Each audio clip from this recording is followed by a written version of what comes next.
GST में registration करवाने की जो लिमिट है, अगर आप गुड्स की सप्लाई करते हैं तो 40 लाख रुपीस है, लेकिन अगर आप सर्विस की सप्लाई करते हैं तो 20 लाख रुपीस है। लेकिन बहुत सारे केसेस ऐसे हैं जहां पर आपको कंपल्सरी रजिस्ट्रेशन करवाना है।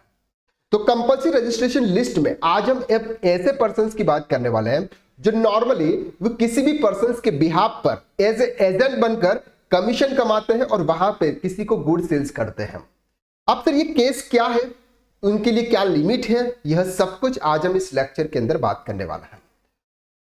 कंपल्सरी रजिस्ट्रेशन के अंदर यहां पर सर एक और सप्लाई आती है, वो है sir person making taxable supply on behalf और other taxable person whether as an agent और अदरवाइज।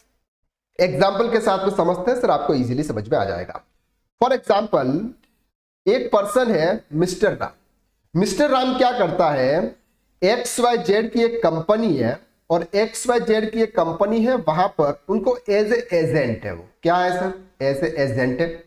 वो लाता है सर यहां से पर्सन, यानी कि सर कस्टमर लाते हैं और उनको इस कंपनी के प्रोडक्ट सेल करवाते हैं और बीच में एज ए मीडिएटर के रूप में अपना रोल अदा करते हैं। कंपनी क्या करती है, उस राम को यानी कि जो एजेंट है उसको company for example her monthly या फिर जो भी उसका सेल्स होता है इसके अकॉर्डिंग उन्होंने 20,000 रुपीज का फॉर एग्जांपल पेमेंट किया और सामने वाली पर्सन यानी जो कंपनी है उस 20,000 पर 194H के थ्रू कमीशन TDS डिडक्ट किया और वो TDS उन्होंने जमा किया और वो उसके 26AS पे शो हो रहा है। किसके, मिस्टर राम के केसेस में। अब मिस्टर राम क्या करता है, अपना इनकम टैक्स रिटर्न फाइल करता है और 194H में अगर उसको TDS दिख रहा है तो वो अपनी इनकम बताता है सर कमीशन। अब सर यहां पर कमीशन के केसेस में उस पर्सन ने कोई भी जीएसटी रजिस्ट्रेशन नंबर तो अभी तक लिया नहीं है। क्यों नहीं लिया, क्योंकि उसको यह पता है कि अगर हम कोई भी सप्लाई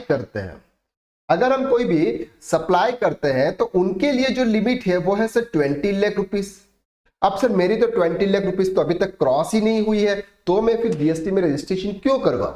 लेकिन यहां पर मिस्टर राम के लिए जीएसटी रजिस्ट्रेशन करवाना कंपलसरी मैंडेटरी हो जाएगा। क्यों हो जाएगा, क्योंकि सर यहां पर उन्होंने बताया है कि अगर आप किसी के एजेंट के रूप में काम कर रहे हो, किसी के लिए एज ए एजेंट के रूप में काम कर रहे हो और आप कोई भी टैक्सेबल गुड्स की सप्लाई में आप साथ दे रहे हो, क्या है सर, टैक्सेबल गुड्स की सप्लाई में आप साथ दे रहे हो, तो ऐसे इसके लिए आपको यानी कि मिस्टर राम को जीएसटी में कंपल्सरी रजिस्ट्रेशन करवाना होगा।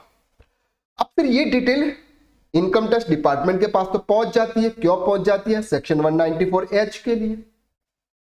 अगर वो सेक्शन 194H के थ्रू TDS डिडक्ट कर रहा है और उस हेड में रिटर्न फाइल कर रहे हैं और उसके 26AS में एज ए कमीशन वहां पर दिख रहा है, तो यहां पर आप देख रहे हैं सेक्शन 24 कंपल्सरी रजिस्ट्रेशन कहता है कि category for compulsory registration under the respective of the aggregate turnover. अब यहां पर इनका टर्नओवर नहीं देखा जाएगा, यहां पर क्या है सर, जीरो टर्नओवर पर भी उनको जीएसटी में रजिस्ट्रेशन करवाना है।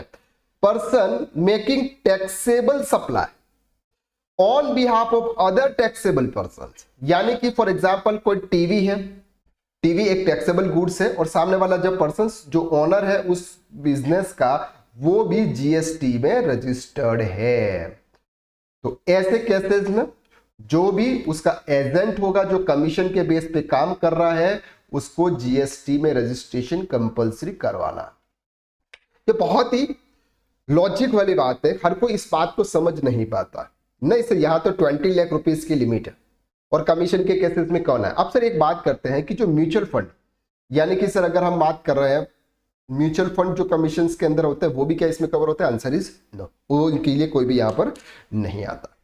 क्लियर हो गया आपको यहां तक।